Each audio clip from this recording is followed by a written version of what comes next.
দর্শক RISL গণতন্ত্র গণতন্ত্রে আপনাদের স্বাগত জানাচ্ছি। আমি আজিজুর রহমান কিরণ। এই অনুষ্ঠানে মূলত দিনের ঘটনা এবং ঘটনার পেছনের ঘটনা এবং সমসাময়িক বিষয়গুলো নিয়ে আমরা কথা বলে থাকি। আজকেও কথা বলতে চাই বাংলাদেশের চ্যালেঞ্জ মোকাবেলায় জাতিসংঘ এই প্রসঙ্গে। এই বিষয়ে কথা বলার জন্য স্টুডিওতে দুজন অতিথিকে আমরা আমন্ত্রণ জানিয়েছি। আমাদের আমন্ত্রণে সাড়া দিয়েছেন অধ্যাপক ডক্টর আমেনা মহসিন, আন্তর্জাতিক সম্পর্ক বিভাগের সাবেক অধ্যাপক এবং ঢাকা বিশ্ববিদ্যালয়ের, এবং আপনাকে স্বাগত জানাচ্ছি। পাশে আছেন অবসরপ্রাপ্ত মেজর ডক্টর মনিরুল ইসলাম আখন্দ, মেজর জেনারেল মনিরুল ইসলাম আখন্দ, আন্তর্জাতিক সম্পর্ক ও নিরাপত্তা বিশ্লেষক। দুজনকেই স্বাগত জানাচ্ছি আপনাদেরকে।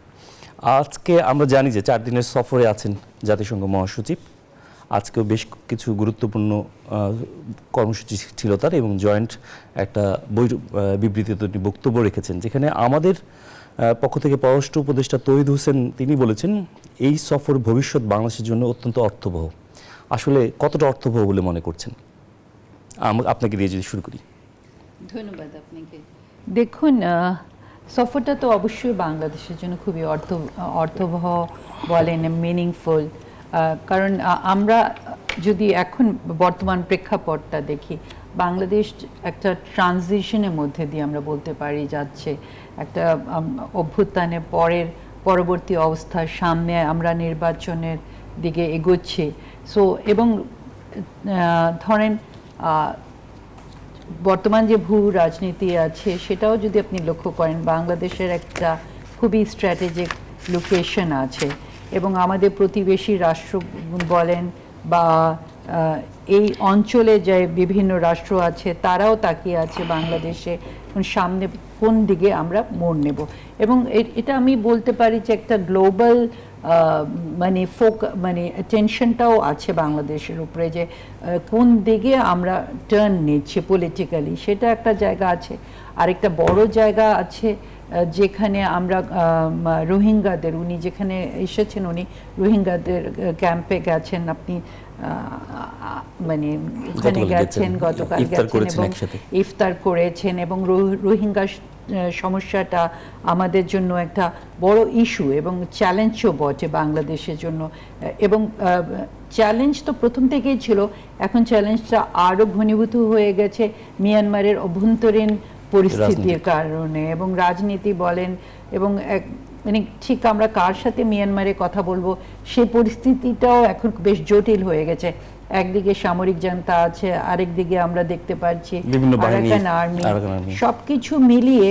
এবং আরেকটা আমি এটা বলেই শেষ করছি জিনিসটা, যে এই যে আমাদের এইরকম একটা অবস্থানের মধ্যে, এবং যখন নানান ধরনের প্রশ্ন উঠছে, ধরেন তখন ওনার মানে পদমর্যাদার একজন ব্যক্তি যখন বাংলাদেশে আসছেন, সেটা একটা রেকগনিশন দেওয়া, স্বীকৃতি দেওয়া দ্যাট মানে বাংলাদেশের উপরে যে ধরেন সব এখনো বিশ্বের যে আস্থাটা আছে, এবং একটা লেজিটিমেসিরও একটা ব্যাপার থাকে। এটা তো অফকোর্স লেজিটিমেসি আছে, মানে সেটা নিয়ে আমি একেবারেই প্রশ্ন তুলছি না, বাট সেই যে আস্থার জায়গাটা, যে আমরা বন্ধুবিহীন না, এবং বাংলাদেশ যে একটা ধরেন স্থিতিশীলতার দিকে এগিয়ে যাচ্ছে, সেই জায়গাটার একটা ধরেন ইঙ্গিত বহন করে। আমরা ফিরবো আপনার কাছে, জনাব ডক্টর মনিরুল ইসলাম আখন্দ। আমার যদি ভুল নয়, আপনি বেশ কয়েকটি তাদের সাথে নেগোসিয়েশনও মিয়ানমারের সঙ্গে অংশ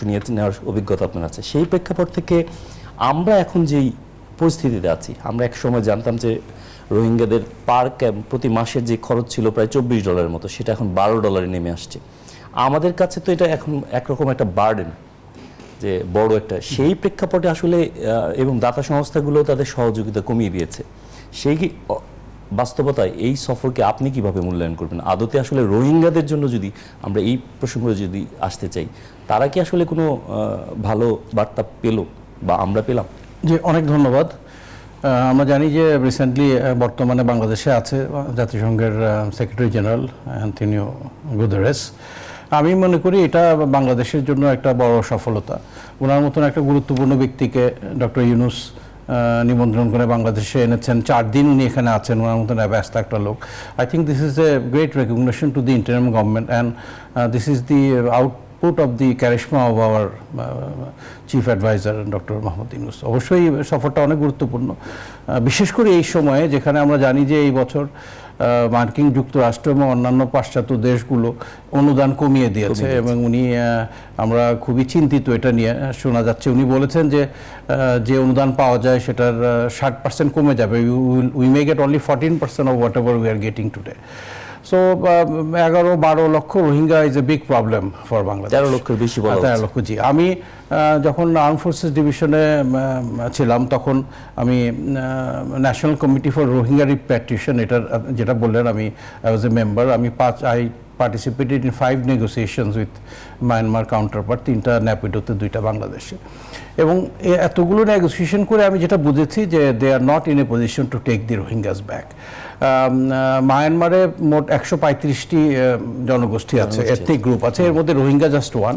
বামাররা হচ্ছে মেজরিটি, 68% বামার, এবং ওদের জনসংখ্যা আমাদের থেকে অনলি 58 মিলিয়ন, এবং ওদের দেশের সাইজ হচ্ছে আমাদের থেকে 4 গুণ বেশি। সুতরাং তাদের যথেষ্ট জায়গা আছে, but they hate not only the Rohingyas, all the ethnic minorities, because ওটার মায়ানমারের এখন ক্ষমতায় আছে general, senior general Min Aung Hlaing, এবং উনি বামার গোষ্ঠীর, এবং 2011 সাল থেকে উনি ক্ষমতায় অধিষ্ঠ আছে। এবং মায়ানমার চলে সশস্ত্র বাহিনীর কথা, তাতমাদাও বলে, তাতমাদাওয়ের নির্দেশ মোতাবেক, এবং তাদের পার্লামেন্টে they have 25% seats reserve for the members of arm forces, এবং কোনো আইন পরিবর্তন করতে হলে 75%-এর বেশি ভোট লাগে। সুতরাং সেনাবাহিনীর কথা ছাড়া কখনো হবে না।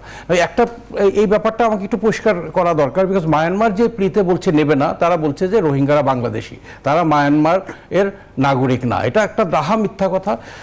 শতাব্দী ধরে মায়ানমারের রাখাইন রাজ্যে রোহিঙ্গারা বসবাস করে আসছে। ইন্ডো আরিয়ান এই জনগোষ্ঠীর নাম রোহিঙ্গা, এবং তারা 7ম-8ম শতাব্দীতে যখন আরবরা এই দেশে বাণিজ্য করতে আসতো, অনেকে নৌকাডুবির কারণে, অনেকে লোকাল মায়ানমার মেয়েদের বিয়ে করার কারণে তারা ওখানে পরিবার শুরু করে, ওখান থেকে এই রোহিঙ্গাদের উৎপত্তি। 1413 সালে 30 সালে নারে মাগলা নামে একজন রাখাইন কিং ছিলেন। উনি পরাজিত হওয়ার পরে বাংলার সুলতানের কাছ থেকে 20,000 মুসলমান সৈনিক ধার নিয়ে উনি আবার রাজ্য পুনরুদ্ধার করেন, এবং এই 20,000 মুসলমান সৈন্য রাখাইন রাজ্যে থেকে যায়, তারাই হচ্ছে রোহিঙ্গা। এবং এছাড়াও সপ্তদশ শতাব্দীতে ডাচ এবং পর্তুগিজরা হাজার হাজার লক্ষ লক্ষ মুসলমান স্লেভ কৃতদাস বিক্রি করেছে রাখাইন রাজ্যে। রাখাইন রাজ্য তখন অনেক বিত্তবান একটা রাজ্য ছিল। সো দেয়ার, এবং স্বাধীনতার পর থেকে মায়ানমারে 2015 সাল পর্যন্ত সকল ন্যাশনাল ইলেকশনে রোহিঙ্গারা অংশগ্রহণ করে, এবং তাদের 17 জন মেম্বার অফ পার্লামেন্ট আছে রোহিঙ্গা, যারা মায়ানমার পার্লামেন্টের সদস্য। এর মধ্যে 2 জন নারী সদস্য আছে। এম এ রশিদ একজন ব্যক্তি, সে লেবার মিনিস্টার ছিল মায়ানমার গভর্নমেন্টের, এবং আং সান সুচির বাবার খুব ঘনিষ্ঠ এলাই ছিল। এবং আং সাংয়ের সাথে মারা যায় আব্দুর রাজ্জাক নামে একজন রোহিঙ্গা, যে উনার খুবই ঘনিষ্ঠ বন্ধু ছিল, এবং হি ওয়াজ অ্যাসাসিনেটেড টুগেদার। তো রোহিঙ্গাদের ইতিহাস রাখাইনে যুগ যুগ ধরে, এখানে কোনোভাবেই তাদের অস্বীকার করার কোনো কারণ নাই। একটা কারণ হচ্ছে 1982 সালে সিটিজেনশিপ অ্যাক্ট নামে একটা ল পাশ করে মায়ানমার, এবং সেই অ্যাক্টে তারা রোহিঙ্গাদের নাগরিক হওয়ার ব্যাপারে এটা বিশাল একটা অন্তরায়। ওখানে তারা, আমরা এই বিষয়গুলো জানি, কিন্তু হচ্ছে আমরা যে বিষয়টা আসতে পেরেছি যে এই সফর কি আসলে এই সমস্যার কোনো সমাধান সমাধান করবে কিনা আমি বলি, মায়ানমারকে একমাত্র চায়না যদি বলে, I think they will not listen to anybody else. এবং মায়ানমারের has lot of natural resources. Everybody has interest in Myanmar.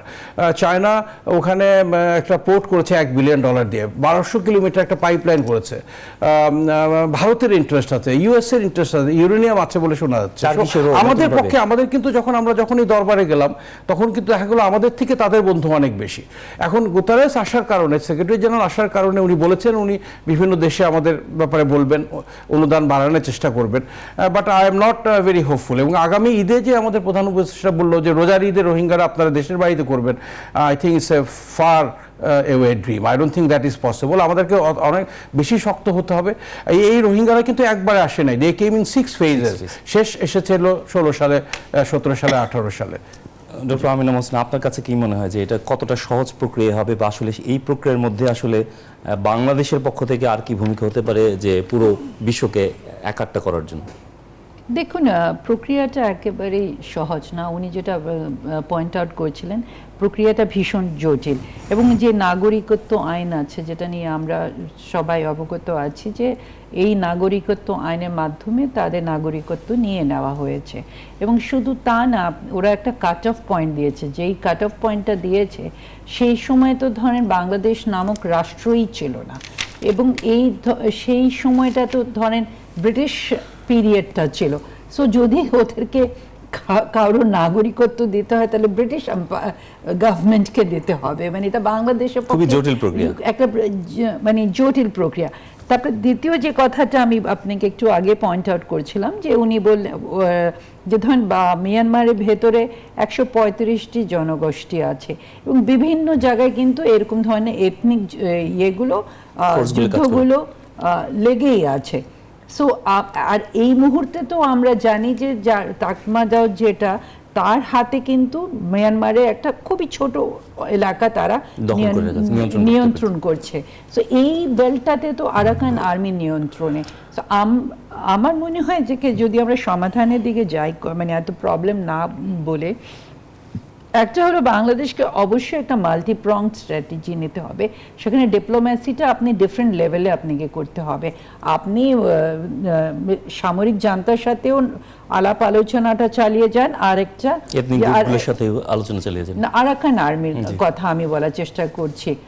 আর মানে আরো মানে আপনি বোধহয় সময়ের একটা তারপরে যে ইস্যুটাতে আমাদেরকে খুব উনি চীনের কথা বলেছেন। অফকোর্স চীনের একটা বিরাট ভূমিকা আছে, এবং চীনের সঙ্গে আমাদের প্রধান উপদেষ্টার খুব শীঘ্রই একটা বৈঠক আছে। এবং কিছুদিন আগে একটা বক্তব্যে চীনের যিনি এখানে রাষ্ট্রদূত, উনিও এই কথাটা বলেছেন যে ওনারা চেষ্টা করবেন যেন মিয়ানমারের সাথে আমাদের একটা আলাপ আলোচনাটা আবার আরম্ভ করা যায়। একসময় আমরা জানি যে চীনে আলাপ আলোচনার মধ্যে ইনভলভ ছিল, মানে একটা ধরেন মেজর পার্টি ছিল। আর যে জায়গাগুলো আমরা বারবার বলার চেষ্টা করছি, ধরেন আসিয়ানের কথা আমরা অনেকবার তুলেছি, তারপরে মুসলিম বিশ্ব যে সেটার কথা আমরা বলছি। দেন ধরেন এই যে সামনে একটা যে আন্তর্জাতিক সম্মেলন হতে যাচ্ছে, দোহাতে হতে যাচ্ছে রোহিঙ্গা নিয়ে, সেখানে আমি মনে করি যে একটা বড় ধরনের মিডিয়ার একটা বড় রোল আছে। শুধু মিডিয়া না, মানে এটা যে কোনো এই ধরনের যখন মানে সমস্যা হয়, সেটা প্রচার একটা কিন্তু বড় জিনিস থাকে। সো এইটার মাধ্যমে আমি আশা করছি যে একটা বড় ধরনের হয়তো ফান্ড ক্রিয়েট করা হবে, এবং মিয়ানমারের উপরে কিন্তু চাপটাও বাড়বে। আইনি প্রক্রিয়া তো আছে, আমরা দেখছি এটা অফকোর্স বাড়ছে। এবং ধরেন উনি যে এসেছেন বাংলাদেশে, of course it is a recognition যে ইন্টারিম গভর্নমেন্টকে মানে জিনিসটা ওই জায়গাটা থেকেও যে এই যেটা বলা হচ্ছিল যে রোহিঙ্গারা অলমোস্ট পৃথিবী ভুলতেই বসেছে। কারণ আপনি দেখেন ইউক্রেনের সমস্যা, আমরা প্যালেস্টিনে দেখছি, অনেকটা পৃথিবীতে না এক ধরনের একটা ফেটিগ এসে গেছে, মানে এত ধরনের উদ্বাস্তুরাও আছে, সব কিছু মিলে। কিন্তু এই সমস্যাগুলো তো একটা টেকসই রেজলিউশন বা সমাধান তো আমাদের প্রয়োজন আছে না। সেখানে সেখানে জাতিসংঘের কিন্তু একটা বিরাট রোল আছে, ভূমিকা আছে, এবং আমি আশা করছি ওই সম্মেলনের মাধ্যমে একটা ডিক্লারেশন তো আসবে না, কিন্তু ওই ডিক্লারেশনে যেন কনক্রিট মেজার্স থাকে, যে কি কি উপায়ে আমরা এই সমস্যাটা সমাধান করা যাবে, এবং সেটা যেন মনিটরিংও করা হয়। সো জাস্ট একটা ডিক্লারেশন দিয়ে আমি বসে গেলাম, তাহলে কিন্তু কোনো লাভ না। এই মুহূর্তে যেই মুহূর্তে জাতিসংঘের মহাসচিব সফর করছেন, সেই মুহূর্তে রোহিঙ্গা বিষয়ক বিশেষ দূত খলিলুর রহমান তিনি কিন্তু আমেরিকায় অবস্থান করছেন, এটা আমরা যতটুকু জেনেছি। এবং জনাব মনিরুল ইসলাম, এখন আপনার কাছে যদি দৃষ্টি আকর্ষণ করতে চাই, যে গাম্বিয়ার পররাষ্ট্রমন্ত্রী বাংলাদেশ সাম্প্রতিক সময় সফর করলেন, এবং তার মধ্যে এরপর জাতিসংঘের মহাসচিব সফর করলেন। গাম্বিয়া কিন্তু একটা উদাহরণ যে তারা শরণার্থী ম্যানেজমেন্টে একটা রোল মডেল স্থাপন করেছে। সেই জাতীয় কিছু একটা হবে কি বাংলা রোহিঙ্গাদের বিষয়ে? এরকম কোনো অনেকেই বলার চেষ্টা করছেন যে হয়তো বা ডক্টর ইউনূস এই ধরনের কোনো পদক্ষেপ নিতে পারেন, বা জাতিসংঘের মধ্যস্থতা এই ধরনের পদক্ষেপ, একটা নোম্যান্স ল্যান্ডে তাদেরকে স্থাপন করা, এই ধরনের কোনো চিন্তাভাবনা করছে কিনা? বা গাম্বিয়া অত্যন্ত সাহসী একটা কাজ করেছে, যেখানে আমরা ভেবেছিলাম যে অন্যান্য মুসলিম রাষ্ট্রগুলো এই ব্যাপারে আরও ভয়েস রাখবে, আরও স্ট্রং সে থাকবে। কোথাকার কোন আফ্রিকার জাম্বিয়া ওখানে একটা মামলা করলো, এবং তারপরে কিন্তু আন্তর্জাতিক দুনিয়া জানতে পারলো যে রোহিঙ্গাদের উপর কি অত্যাচারটা হচ্ছে, বাংলাদেশ কি করছে। তো আমি মনে করি আমাদের এটা একটু ব্যর্থতা, আমাদের প্রচারণা আরও শক্ত হওয়া উচিত ছিল। ব্যর্থতা আমার মনে হয় শুরু থেকেই ছিল, কূটনৈতিক ব্যর্থতা। জি, আমি তো মনে করি এটা people do not know what is actually happening in Bangladesh. এবং মায়ানমার শুধু আপনারা যেটা বললেন যে ওদের টোটাল 36টা এরকম সেপারেটিস্ট গ্রুপ আছে, যুদ্ধ করছে, আরসা, আরএসও বিভিন্ন স্টেটে। এবং 62 থেকে 64তে ওরা 3 লক্ষ ভারতীয় এথনিক গ্রুপ তারা বিতাড়িত করেছে। চীনে করেছে 1 লক্ষ, আবার থাইল্যান্ডে করেছে 1,28,000। তো শুধু রোহিঙ্গাই না, তারা বামার ছাড়া অন্য যে কোনো গোষ্ঠীর বিরুদ্ধেই তারা অ্যাক্টিভ। এবং আমি মনে করি যে জাতিসংঘ টিকে থাকবে পৃথিবীতে সমস্যা থাকলে, ইট ইজ দেয়ার বিজনেস। আমার একটা পরিচিত ব্যক্তি IOM, ইন্টারন্যাশনাল অর্গানাইজেশন অফ মাইগ্রেশনে চাকরি করতো রোহিঙ্গারা আসার আগে। যখন রোহিঙ্গারা আসা শুরু করলো, 6-7 লাখ আসলো, তখন বেচারা চাকরি হারিয়ে ফেললো এবং আরও 10 জন বিদেশি এসে বসে গেল। So Cox's Bazar is a very paradise posting for any UN personal. এবং আমার মনে হয় এই সমস্যা যতদিন চলবে এটা will B a good business for UN। এখন তারা কতটুকু আন্তরিকভাবে করবে। আমি লাইবেরিয়াতে একটা মিশন করেছিলাম, আমি হিসাব করেছিলাম ডেইলি লাইবেরিয়ার মিশনে জাতিসংঘের খরচ হচ্ছে $6 মিলিয়ন পার ডে, এবং লাইবেরিয়ার জনগণের সংখ্যা ছিল 3 মিলিয়ন। সো এই টাকাটা যদি জনগণকে দিয়ে দিত, তারা ধনী হয়ে সমস্যার সমাধান হয়ে যেত। সো UN, জাতিসংঘ কতটুকু আন্তরিকভাবে কাজটা করবে, এখন দি প্রবলেম ইজ আওয়ার্স। এবং আমরা প্রাথমিকভাবে তাদেরকে স্বাগত জানিয়েছি, আমাদের সবাই আমরা চাঁদা দিয়ে খাবার পাঠিয়েছি, but how long can we continue this. আমি একটা হিসাব করেছিলাম যে প্রথমে যখন আসলো তারা প্রতিদিন প্রায় 2 ফুটবল মাঠ সমান গাছ তারা কেটে ফেলছিল রান্না করার জন্য। তারপরে আমরা কুকিং ফুয়েল দেওয়ার ব্যবস্থা করলাম। এটা it's a big threat to the security of Bangladesh, it's a big threat not only to the security of Bangladesh but to the reason and also a global security, because this is the finest breeding place for terrorism and radicalisation. এবং যারা এই ব্যাপারে অগ্রণী ভূমিকা পালন করে তারা এখানেই আসবে তাদেরকে রিক্রুট করার জন্য। এবং পাশাপাশি নানা রকমের crime, human trafficking, arms trafficking, drug trafficking, এগুলা সিরিয়াসলি এটা ইনক্রিজ করবে যদি সমস্যা ফিরবো। আমিনা হোসেন, আপনার কাছে ফিরবো। নো ম্যানস ল্যান্ডের তাদেরকে ফেরত পাঠানো বা তাদেরকে প্রত্যাবাসন করে নেওয়া যায় কিনা সে বিষয়ে একটা বিরতি নিয়ে ফিরে আসতে চাই। দর্শক, RICL স্টিল জনতন্ত্র গণতন্ত্রের একটা বিরতি নিচ্ছি, আশা করি আমাদের সঙ্গেই থাকবেন। বিরতির পর আবারও স্বাগত জানাচ্ছি RICL স্টিল জনতন্ত্র গণতন্ত্রে। বিরতির আগে কথা বলছিলাম ডক্টর আমিনা হোসেন, আপনার কাছে একটা প্রশ্ন ছিল যে নো ম্যানস ল্যান্ডের, গাম্বিয়ার মতো যে নো ম্যানস ল্যান্ডের তত্ত্ব নিয়ে আলাপ করছিলাম আমরা, আসলে এটা কি বাস্তবসম্মত? আসলে এই নো ম্যানস ল্যান্ডে যদি তাদেরকে পাঠাতেই হয়, সেটা কোন অংশে? না, দেখুন, একটা জিনিস কি, প্রত্যেকটা সমস্যার নিজস্ব একটা প্রেক্ষাপট থাকে এবং একটা কনটেক্সট থাকে। এখানে আপনি যদি, এবং প্রত্যেকটা জনগোষ্ঠীরও কিন্তু নিজস্ব একটা কালচার থাকে, এবং পলিটিক্যাল কালচার বলেও একটা জিনিস থাকে। এখন আফ্রিকার দিকে যদি আমরা তাকাই, আফ্রিকার জনগোষ্ঠী কিন্তু অনেকটা, ধরেন তারা, আচ্ছা আমি সেখানে নাই গেলাম, মানে আমি বলছি আমি ওখানে ওইটাতে নাই গেলাম, আমি এখানে যদি আসি, যেহেতু আমি মাঠ পর্যায়ে অনেক গবেষণা করেছি, রোহিঙ্গাদের সাথে কথা বলেছি, বিশেষ করে নারীদের সাথে অনেক কথা বলেছি। ওরা কিন্তু বারবার তাদের ঘর বাড়িতে ফেরত যেতে চায়, মানে ওরা সবসময় বলে যে তাদের জন্মভূমিতে তারা ফেরত যেতে চায় এবং তাদের ঘর বাড়ি তারা ওখানে। যখন আমরা ধরেন এই প্রশ্নটাও আমি করেছি যে আপনাদের তো ঘর পুড়িয়ে দেওয়া হয়েছে, ঘর তো নেই, আপনি কোথায় যাবেন? তখন বলে আমাদের ভিটে তো আছে। সো ওই যে ভিটে, ওরা তো ওই মাটিটাতে, এবং তাদের সেই স্মৃতিগুলোই বারবার তারা স্মৃতিচারণ করে। সো আমি ধরেন নো ম্যানস ল্যান্ডের আপনি যে কথাটা বলছেন, এই ফর্মুলাটা, এটা হয়তো এমন একটা জনগোষ্ঠী যারা তাদের ভূমির মধ্যে যাদের রুটসগুলো আছে এবং তারা সেটাকে, সে স্মৃতিগুলোকে আঁকড়ে ধরে আছে। শুধু স্মৃতি না, আপনি যদি পরবর্তী জেনারেশনটাকে যদি ধরেন, তারা কিন্তু বলে যে তারা যেখানেই থাকুক না কেন পৃথিবীর, তারা তাদের জন্য মিয়ানমারই তাদের দেশ হবে। কারণ এই গল্পগুলো কিন্তু তারা জেনারেশনাল, মানে আমরা যেটা বলি না ইন্টারজেনারেশনাল, সেভাবে এগুলো কিন্তু তাদের কাছে আসছে। আর তার চেয়ে বড় কথা হলো কি, এটা তো কোনো সমাধান হতে পারে না, কারণ ওদের নাগরিকত্ব তাদের থেকে নিয়ে নেওয়া হয়েছে। আমি মেনে নিলাম যে চট করে হয়তো নাগরিকত্ব ফুল সিটিজেনশিপ দেবে না, তাহলে স্টেপ বাই স্টেপে তো নাগরিকত্বের দিকে যাওয়া যায়। আমি একদম প্র্যাকটিক্যালি একটা দীর্ঘ প্রক্রিয়া, বাট সেটা অন্তত আপনাকে অধিকার দিবে, আপনি আপনার জায়গায় আবার ফেরত যাবেন।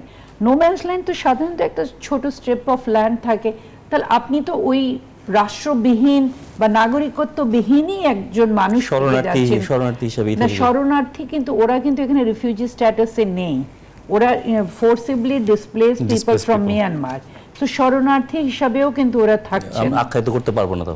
হ্যাঁ, সো এবং একটা জনগোষ্ঠী কিন্তু শুধু এইডের উপরে ডিপেন্ডেন্ট হয়ে থাকতে পারে না, তাদের একটা স্থায়ী সমাধান, এগুলা বা স্টেপ বাই স্টেপ একটা সমাধানের দিকে ওদেরকে অবশ্যই এগোতে হয়। সো মানে আমি তাদের পলিটিক্যাল কালচারটা ধরছি, তাদের নিজেদের আকাঙ্ক্ষাগুলো বলছি, এবং তার চেয়েও বড় কথা হলো কি, আমি যদি এইরকম একটা সমাধানের দিকে যাই, তাহলে তো এই যে একটা গণহত্যা হলো, জেনোসাইড হলো, যেটা জাতিসংঘও বলছে জেনোসাইড, এবং আইসিজে কেসও আমরা দেখছি জেনোসাইড। হ্যাঁ, তো আমি তাহলে একটা জেনোসাইডকে স্বীকৃতি দিয়ে দিলাম, এবং যে পারপিট্রেটর সে পার পেয়ে গেল। ডক্টর মনিরুল ইসলাম, এখন আপনার কাছে কি মনে হয় যে এই সফরের ফলে বাংলাদেশের চ্যালেঞ্জ মোকাবেলায় জাতিসংঘের এই মহাসচিবের এই সফর আসলে কতটা ভূমিকা রাখতে পারবে, একেবারে মোটা দাগে যদি? আমি মনে করি যে এই সফরের পরে এক নম্বর হচ্ছে এই ইন্টারিম গভর্নমেন্ট একটা স্বীকৃতি পেলো, উনি আসছে পলিটিক্যাল দিক থেকে যদি দেখি, এবং রোহিঙ্গার একটা আন্তর্জাতিক প্রচার হবে। উনি বলেছেন উনি ফেরত গিয়ে উনি ডোনারদের সাথে কথা বলবেন যাতে এই সাহায্যটা যাতে তারা বন্ধ না করে দেয়। এবং আপনি যে কথাটা বললেন নো ম্যানস ল্যান্ডে নিয়ে রাখবে, this is no solution. I have talk to hundreds and hundreds of Rohingyas who said that আমরা একাধিকবার ফেরত এসেছি, বাংলাদেশে ফেরত গেছি, আবার পরিবারে কিছু সদস্য মারা গেছে, আবার উই আর ফোর্স টু কাম।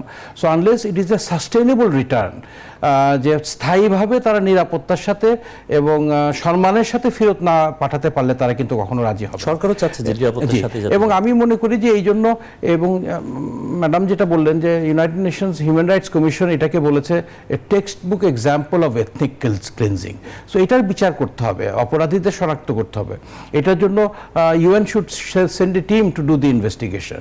এবং কখন যেতে পারবে, যখন ইউএন এর প্রেজেন্সে একটা সেফ জোন তৈরি হবে। সেফ জোন কোথায়? রাখাইন স্টেটে হবে, যেখানে যাদের বাড়ি ছিল ওখানে হবে। বাস্তবতার আলোকে সেই সেফ জোন কি সম্ভব কিনা? কিসের বাস্তবতার আলোকে? বাস্তবতার আলোকে it's very challenging. I said that Myanmar decades after decades তারা আইসোলেটেড ছিল, দে ডোন্ট রিয়েলি কেয়ার। আমি ইয়াঙ্গনের যত ভালো বিল্ডিং, যত ভালো হোটেল দেখেছি সব own by arm forces member. So isolation will not deter them. তাদেরকে চীনের মতন রাষ্ট্র তাদেরকে বাধ্য করতে হবে, এবং আমাদেরকে একটা সেফ জোন ক্রিয়েট করে তাদেরকে পাঠাতে হবে। ওই যেটা বললাম সিটিজেনশিপ অ্যাক্ট 1992 বাতিল করতে হবে। কোফি আনান একটা কমিশন করেছিল, উনি একটা প্রস্তাবনা দিয়েছিল যে এই 9 জন মেম্বারের মধ্যে 6 জনও ছিল মায়ানমারের নাগরিক, মাত্র 3 জন কোফি আনান সহ ছিল বিদেশি। দিস কমিশনের রিপোর্টটা was very good for the Rohingyas, it was very neutral.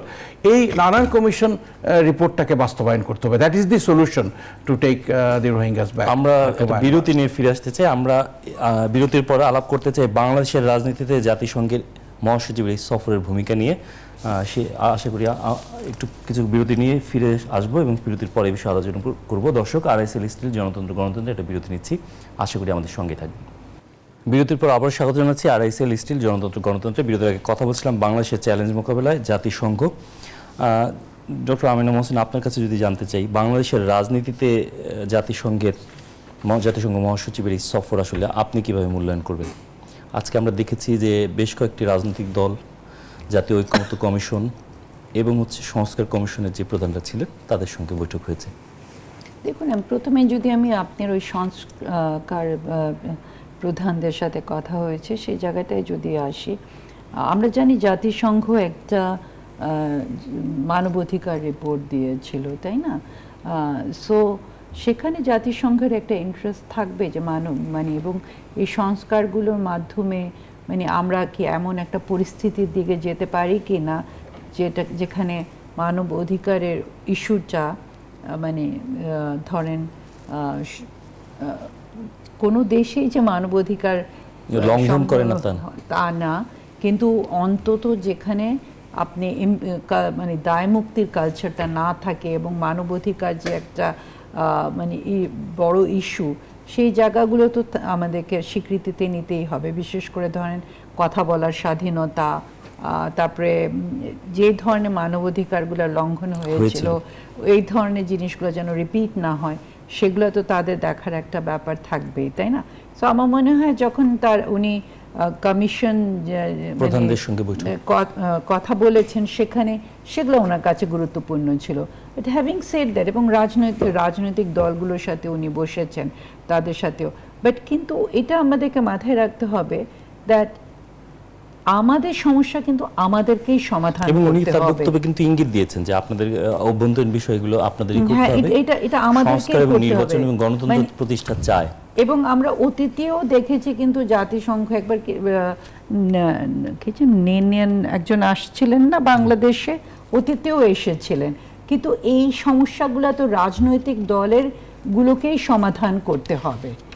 এটা বাইরে থেকে কেউ এসে আমাদের সমস্যার সমাধান করে দিতে পারে না। এবং ধরেন জুলাইয়ে যে অভ্যুত্থানটা হলো, এটা তো একেবারে ধরেন মানে কি বার্তাটা আমরা পাচ্ছি, মানে জনগণের মধ্যে তো এই আকাঙ্ক্ষাটা আছে, তাই না, যে আমরা একটা গণতন্ত্র এবং গণতান্ত্রিক প্রক্রিয়াটা আমরা চাচ্ছি। এবং সেখানে ধরেন বারবার এই যে বাইরে থেকে এসে কেউ তো এটা আমাদেরকে কোনো সমাধান এটা করে দিতে পারে না। আমার মনে হয় যে রাজনৈতিক দলগুলো সেই জায়গাটা নিজেদেরকেই তাদেরকে ঠিক করে নিতে হবে। ডক্টর মনিরুল ইসলাম, আপনার কাছে কি মনে হচ্ছে? আমিও একমত। আমি একবার আফগানিস্তানে একটা নিউজে দেখলাম, একটা বৃদ্ধ লোক, সে একটা প্ল্যাকার্ড নিয়ে দাঁড়িয়ে আছে, লেখা আছে do not anger the Americans or they will bring democracy to your country. So এখানে আমাদের সমস্যা আমাদেরই সমাধান করতে হবে। আমরা বিশ্বাস করি, আশা করি 2025-26 সাল হবে আমাদের ইতিহাসে একটা উল্লেখযোগ্য বছর, যেখানে আমরা একটা আমাদের ইতিহাসে সবচেয়ে অবাধ নিরপেক্ষ নির্বাচন হবে এবং আমরা আমাদের পছন্দনীয় ব্যক্তিকে ভোট দিয়ে একটা সরকার গঠিত হবে। এবং এটা this has to be solve. এখন সেক্রেটারি জেনারেল এসে যেটা বললেন গুরুত্বপূর্ণ, যে উনি এই পরিবর্তনটাকে সাপোর্ট করেন এবং সংস্কারকে উনি সাপোর্ট করেন। সংস্কার কি হবে, সেই সংস্কারটা কিন্তু আমাদের কি করতে হবে, সবাইকে অনবোর্ড নিয়ে সবার সাথে আলোচনা সাপেক্ষে সবার কাছে গ্রহণযোগ্য। আমরা আগের পরিস্থিতিতে ফেরত যেতে চাই না, সবাইকে অনবোর্ড রেখে সবার মতামত নিয়ে একটা সংস্কার করতে হবে এবং সংস্কারের পরেই আমাদেরকে নির্বাচন করতে হবে, যেখানে আমরা এখন স্বাধীনভাবে কথা বলতে পারছি, গুম হচ্ছে না, খুন হচ্ছে না। These are certain positive changes that has come. We want this changes to be permanent in nature in Bangladesh. তো উনি জাতিসংঘে এসে কোন পার্টি কিভাবে ইলেকশন হবে এটা কখনো বলবে না, আমরা চাই না। মার্কিন যুক্তরাষ্ট্র কোনো দেশই বলবে না।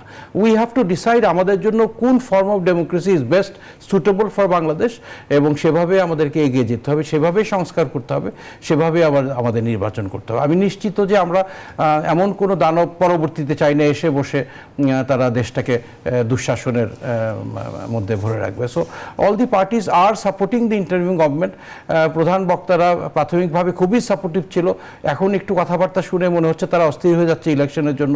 বাট আমি এটা মনে করি যে ইন্টারিম গভর্নমেন্ট একটা পলিটিক্যাল গভর্নমেন্টের, পার্টির গভর্নমেন্টের কাজ করতে পারবে না, একটা পলিটিক্যাল গভর্নমেন্ট ইন্টারিম গভর্নমেন্টের কাজ করতে পারবে না। So this interim government should take as much time as necessary, খুব বেশি না, টু মেক দি রাইট সংস্কার, এবং সংস্কারের পরেই তখন আমাদের এই ইলেকশনে যেতে হবে। ইলেকশন 6 মাস পরে হলেও আমার মতে কোনো সমস্যা নাই, বাট সংস্কারটা শেষ হওয়ার পরে আমাদের এই নির্বাচনে যেতে হবে এবং সেই নির্বাচনে আমরা একটা সুন্দর একটা বাংলাদেশ, একটা সুন্দর একটা সরকার হবে, সুন্দর একটা বাংলা, এবং যে সরকার নির্বাচিত হবে দেশ, এই শিক্ষা আমাদের গ্রহণ করতে হবে যে power is very temporary, nothing is permanent. তারা যদি ভালোভাবে দেশটাকে চালায় 5 বছর, পরবর্তীতে আবার নির্বাচনে তারা আসবে, অথবা তারা ব্যর্থ হলে যারা আরেকটা পার্টি আসবে। So change is a must. Power is never permanent for anyone. Nobody should take it for guaranteed that আমরা আজীবন এই দেশটাকে শাসন করব। আমরা চাই, এবং a country is built through building blocks. Every political party government will come and contribute certain amount to national building, এবং আস্তে আস্তে বিল্ডিং ব্লকের করে আমরা বড় একটা দালান। আগের গভর্নমেন্ট, আগের পলিটিক্যাল পার্টি কি করেছে সবই ভুল, সবই খারাপ, আমরা আবার জিরো থেকে শুরু করব, that cannot be our attitude. We have to continue the development that has been done by the previous government and take it forward. This is what happen in all. মার্কিন যুক্তরাষ্ট্রের বড় বড় রাষ্ট্রগুলো বলেন, they have stepped forward, they have continued the progress that has been initiated by other political parties. Doctor Amina Mohsin, আপনি যদি বলেন যে আজকে টেকসই ভবিষ্যৎ গড়তে বাংলাদেশের পাশে থাকবে জাতিসংঘ, মহাসচিব আমার একটি বক্তব্য দিয়েছেন এবং যেখানে তিনি উল্লেখ করেছেন বাংলাদেশের শান্তি ও সংলাপ প্রক্রিয়া জাতিসংঘ সহায়তা করবে, সেই সহায়তাটা কি হতে পারে আসলে? না দেখুন, অনেক সময় হয় কি আমরা যখন গুড অফিসেস বলি বা একটা থার্ড পার্টি মিডিয়েশন বলি, এমন যদি হয় যে একটা স্টেলমেট সিচুয়েশন, তখন একটা তৃতীয় পক্ষ এসে কথা বলে, কিন্তু সেটা সাধারণত হয় দেশের বাইরে। আপনি একটা কনফ্লিক্ট সিচুয়েশনে আছেন, কিন্তু দেশের মধ্যে যদি কাউকে আলাপ আলোচনার জন্য সহায়তা করাতেই হয়, সেটা আমার মনে হয় ভেতর থেকে হওয়াই ভালো, একটা বাইরে থেকে না এসে। আমাদের অতীতের এক্সপিরিয়েন্সগুলো কিন্তু খুব একটা ভালো না, এবং সেই জন্য আমি আবারও জোর দিয়ে বলছি যে আমাদের রাজনৈতিক দলগুলোকে এটা অবশ্যই বুঝতে হবে যে সাধারণ মানুষ কী চায়। এবং ধরেন আপনি বিদেশি হস্তক্ষেপ ডেকে আনা বা চাওয়াটা, এটা একেবারে নিজেদের মধ্যে সমঝোতায় না গিয়ে। হ্যাঁ, এবং ধরেন উনি যেটা বলছিলেন যে হ্যাঁ রিফর্মস, কিন্তু এখন আমি সেটা নিয়ে তো মানে রিফর্মস একটা মিনিমাল রিফর্মস, ধরেন আমরাও জানি যে ইলেকশন কমিশনকে আমাদের শক্তিশালী করতে হবে, আইন শৃঙ্খলা বাহিনী, নির্বাচন, হ্যাঁ অনেক কিছুই, ধরেন পুলিশের রিফর্মসের প্রয়োজন আছে, বিউরোক্রেসিতে আছে, কিন্তু এটাও মাথায় রাখতে হবে কি সমস্যাগুলো কিন্তু রাজনৈতিক, এবং রাজনৈতিক সমস্যাগুলো সমাধান করার জন্য রাজনীতিরই প্রয়োজন হয়, এবং রাজনৈতিক দলের মধ্যেই এটা মানে যেটা হয় কি রাজনৈতিক দলগুলোর মধ্যে ডিফারেন্সেস থাকতে পারে, that is a different thing, কিন্তু সেই স্পেসটা যেন থাকে যে তারা একে অন্যকে টলারেট করে এবং ডায়ালগের পথটা যেন বন্ধ না হয়, যেটা আমরা অতীতে দেখেছি। মানে এই জায়গাটা আমার মনে হয় না যে বাংলাদেশের জনগণ ডিজার্ভ করে কিংবা তারা আর গ্রহণ করবে। যে কোনো রাজনৈতিক দল হোক না কেন, এটা কিন্তু তারা আমার মনে হয় না জুলাই ইয়েতে আমরা এটা বুঝতে পেরেছি যে মানে এটা বহুদিন ধরেই হচ্ছিল, মানে ঠিক এটা মানে আপনি ওন করে নেবেন, আপনি ডায়ালগে কোনো স্পেস দেবেন না, বা একেবারে কথাবার্তা একেবারে একটা ডিভিসিভ পলিটিক্সের দিকে চলে যাবে, সেটা তো হতে পারে না। ডক্টর মহিউল ইসলাম, এখন আপনার কাছে যদি জানতে চাই, আমিনা মহসিন যেটি বলছিলেন যে এই যে রাজনীতির যে টলারেন্সের যে মাত্রাটা দেখছি আমরা, আজকেও কিন্তু আমরা দেখতে পেলাম যে বিএনপি মহাসচিব বলছেন যে এখানে কেন এই বৈঠকের আয়োজন করা হয়েছে তিনি ঠিক বোঝেননি। তারপর তিনি বলেছেন যে অল্প সংস্কার হয়ে দ্রুত নির্বাচনের ব্যাপারে তারা আহ্বান, যে তাদের বক্তব্য তুলে ধরেছেন, যদিও এই বিষয়ে জাতিসংঘ মহাসচিব কিছুই বলেননি। পক্ষান্তরে আমরা দেখেছি নবগঠিত যে দল এনসিপি, তাদের যে আহ্বায়ক আছেন নাহিদ ইসলাম, তিনি গিয়েছেন, তিনি আবার বের হয়ে বললেন যে গণপরিষদের মাধ্যমে সংস্কার না হলে এই সরকার টিকবে না বা সরকারের ভাবমূর্তি নষ্ট হবে। আসলে এই যে দ্বিধাদ্বন্দ্ব, এক একটা রাজনৈতিক দলের এক এক বক্তব্য, এটা আসলে কেন হচ্ছে, বা এটা হলে কি আসলে আমরা আরেকজনকে মাঝখানে নিয়ে আসছি কিনা বা থার্ড পার্টিকে নিয়ে আসছি কিনা? আমি এটা খুব অপটিমিস্টিক্যালি দেখতে চাই। রাজনৈতিক দলগুলোর মধ্যে মতভেদ থাকবে, এটাই তো গণতন্ত্র। আমরা আগের মতন সব পার্টি, বিরোধী দল সহ সবাই এক লাইনে কথা বলবে, সেটা তো আমরা চাই না। So we want an environment war, যদিও রাজনীতি আমি খুব একটা বুঝি না, এটার ব্যাপারে আমি খুব একটা কথা বলতে চাই না, বাট আমি মনে করি as a citizen it is good that political parties are expressing what they want, এবং এই মতভেদ থাকাটা অস্বাভাবিক কিছু না, এবং এইটার পরেও আমরা কিন্তু একটা we can come to a conclusion. সব রাজনৈতিক দল তাদের আদর্শ অনুযায়ী তাদের কি চাই সেটা বক্তব্য রাখবে, এবং এটা তো বলার সুযোগ হচ্ছে, ইন্টারিম গভর্নমেন্টও তাদের বক্তব্য শুনছে, এবং সব কিছু শোনার পরে আমরা নিশ্চয়ই একটা একমতে আসতে পারবো এবং একটা অবাধ নিরপেক্ষ নির্বাচন আমরা। সো এখানে রাজনৈতিক দলগুলো এক এক দল কি বক্তব্য দিল, বিরোধী বক্তব্য দিল, এটা নিয়ে আমাদের খুব একটা বিচলিত হওয়ার কোনো কারণ নাই। This is what is democracy. Everybody has the right to express whatever they want, এবং ইন্টারিম গভর্নমেন্টের 100% সিদ্ধান্ত 100% রাজনৈতিক দল গ্রহণ করবে না, এটাই স্বাভাবিক। But we have to do what ever is right and what ever is better for Bangladesh.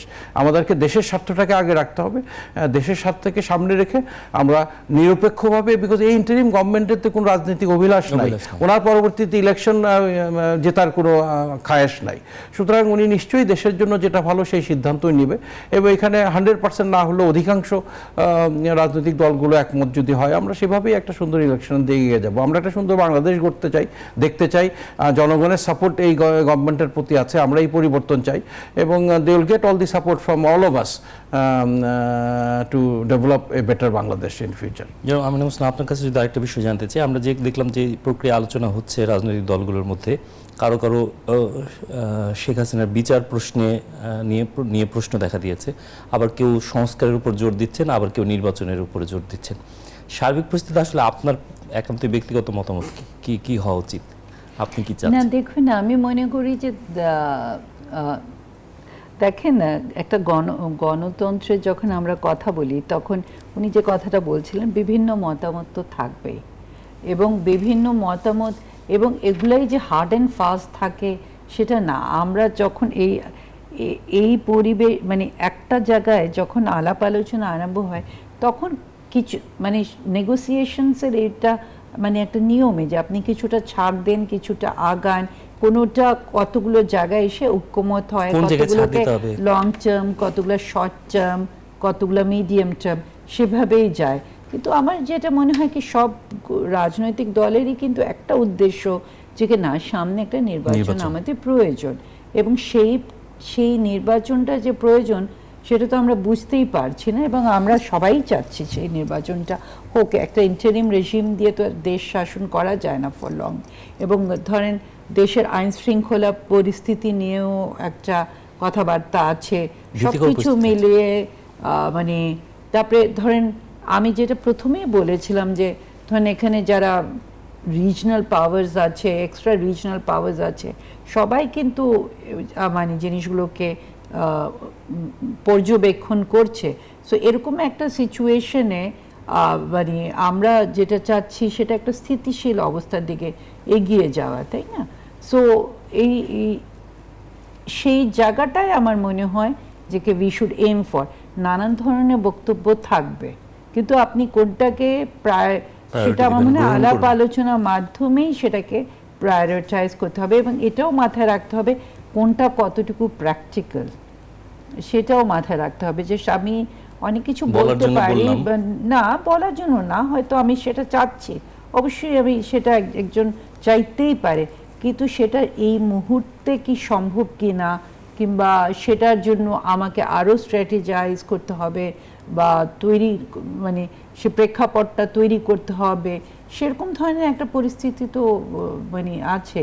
So মানে আমরা যেটা বলি না, politics is an art of the, আপনি মানে কোনটা ফিজিবল না, আমরা you take one step backward to take 2 steps forward, সেরকম একটা মধ্যে দিয়ে প্রক্রিয়ার মধ্যে দিয়ে যায় সিচুয়েশন।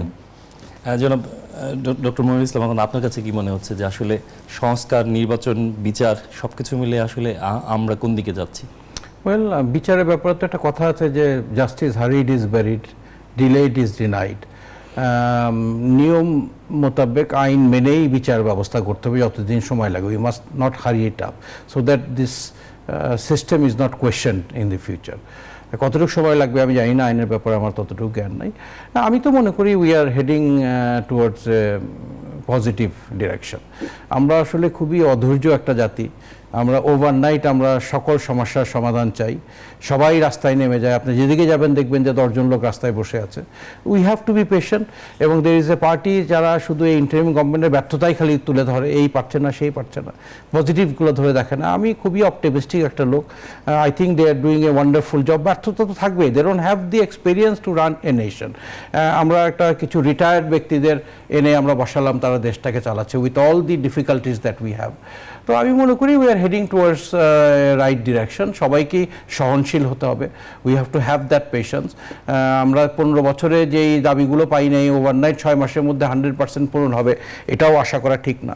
রাজনৈতিক দলগুলো, প্রধান দলগুলোর যে সভাপতি এবং হাই লেভেলের যারা লিডার আছে তাদের বক্তব্য অনেক পজিটিভ। সবার বক্তব্য শুনে আমি খুশি হয়েছি।